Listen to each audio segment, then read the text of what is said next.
100 Winters, Retracing the Great Race Against Death. Written by Jonathan Nathaniel Hayes. Illustrated by Caleb Gingra. Chapter 13. Old Ghosts.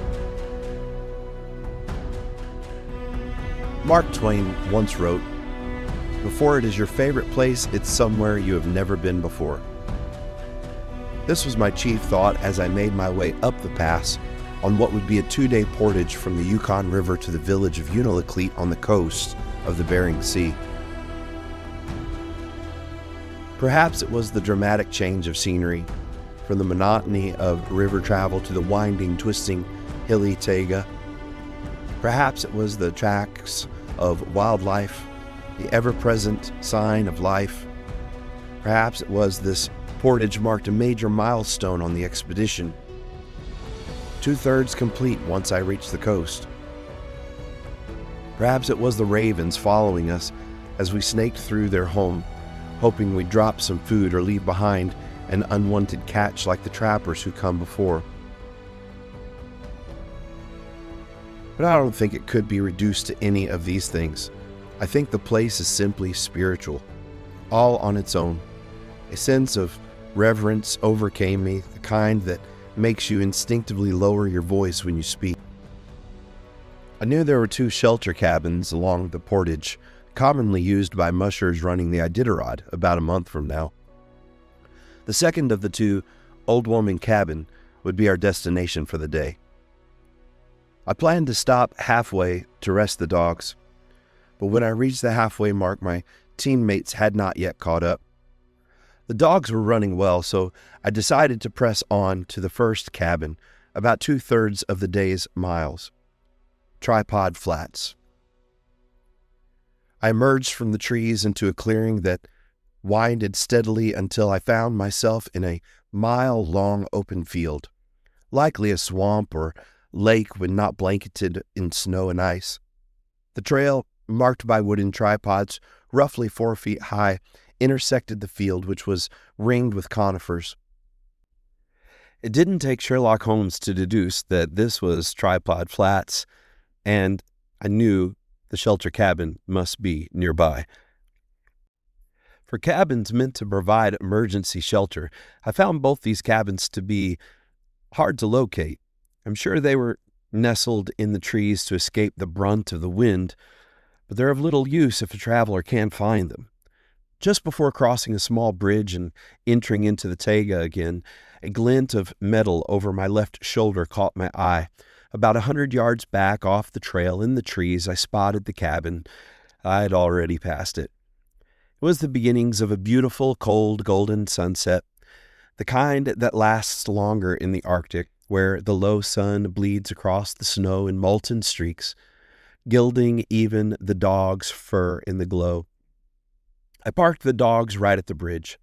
I hadn't seen another soul all day, and the trail showed no recent traffic, so I was reasonably sure no one would come through. I walked up the line, offering each dog a half-pound of meat, then worked back down, checking feet. What tough feet these Sapalas have. With the dogs fed and settled in for a nap, I waded through the snow to check out the cabin. It was still early in the season, so it was locked, sadly. I took a proof of arrival selfie at the door and returned to the dogs.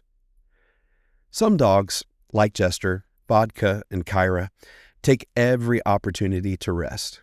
Others, Halo, Kuna, Kineo, and Druid, remain alert so long as I'm up and moving. They won't relax unless the boss relaxes. By this point in the expedition, I'd developed the habit of setting an alarm and lying in the snow next to the leaders or reclining on my sled bag. Timer, 1 hour and 30 minutes. I spoke into my phone, and the countdown began. I woke just before the alarm, always preferred as I despised the sound, and soaked in the view. Once more, the subarctic gifted me with a breathtaking scene. 16 sepalas lay before me in the purest white snow, dogs, bridge, open water, spruce trees, Everything shimmered in the hue of the metal that once drew prospectors to this land. The entire landscape gleamed with gold. It draped over us like a blanket of warmth in a frozen world. I heard the snow machines pulling up behind me, but I was slow to rise, reluctant to disconnect from the moment. It was good to see my teammates. They were frustrated. They hadn't located the lost drone. "I have a backup drone," Caleb noted, "but the footage of the other drone was priceless." Jamie and Jeff checked out Tripod Cabin and then took off for Old Woman. Caleb stayed behind and asked me to resume my rest on the sled for some B-roll footage before we departed, and I was happy to oblige. At long last, we approached the confluence of Old Woman River and the Unalakleet River beneath the shadow of the Old Woman Mountain. The shadow is not used merely metaphorically. The moonlight draped Old Woman Mountain in a color of other precious metal, silver. Even the snow on the spruce boughs seemed to glow faintly. The moon shone so brightly that I mushed through the forest without a headlamp. The dogs love running in the moonlight. It touches something primal in them. I've long believed that the drive of a sled dog is derived from that of a wolf pack pursuing their prey. Centuries of selective breeding magnified and refined this instinct. Deep in their DNA, the sled dog feels it is running in a pack after something just around the bend. At its best, mushing is the human's invitation to join the wolf pack in this ancient dance. As we neared the cabin, I was forced to turn my headlamp back on. Tracks veered in several directions. Apparently, Jamie and Jeff had trouble locating the cabin and had searched the area. Caleb took off to the right to explore, but my internal compass and the map I had studied religiously led me to take the left. Turning a 16-dog team around in narrow streamside trails is no small feat and one I avoid whenever possible. Just as I was about to concede choosing the wrong path and turning the team, I was relieved to hear a gunshot in the direction I was headed. Through the trees, I glimpsed the glow of a cabin window.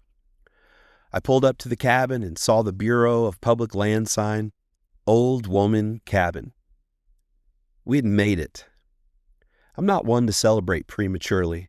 There were still so many miles of unknown troubles ahead, but on this night, at this cabin, I let myself believe. I felt confident that we would finish what we started. The questions about whether modern sepalas could endure such day-after-day Arctic conditions were melting away. 100 years hadn't diminished their abilities. The dogs looked great.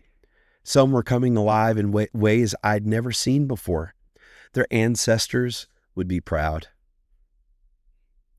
Orion chased the seven sisters across the night sky over Old Woman Cabin, which loomed like a giant.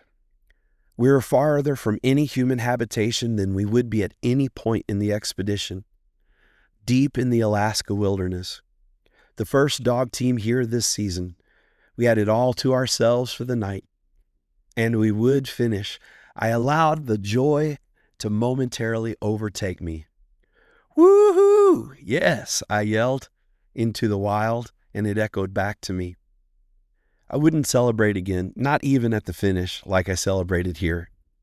This was a victory for my dogs and my team. Jeff had thawed meat for the dogs. Jamie tended the wood stove. After feeding and bedding the dogs, I entered the cabin. No one had claimed the loft, so I tossed my gear up. My reconstructed knee was stiffening by the day, but the warm and spacious loft was worth the climb up and down the ladder. As the others ate, I considered what I might have, and then I remembered. The old woman. "I have to give her a sweet, or we'll be cursed," I said to my companions with a smile. There's a native tradition that the spirit of an old woman or spirits of ancestors roam this pass. Veteran mushers had warned me, don't forget to leave a sweet treat at the cabin or the rest of your journey will be cursed. I slipped my pack boots on and rushed out to my sled. I fumbled for a couple minutes through the sled bag. Ah, yes, here it is. A snack-size Snickers. I knew it would likely be eaten by a Canada jay or a weasel, but I had honored the tradition. I don't fear evil spirits or curses. I don't believe in appeasing the dead. But I love little traditions like this, and I'd resolved long before to honor this one.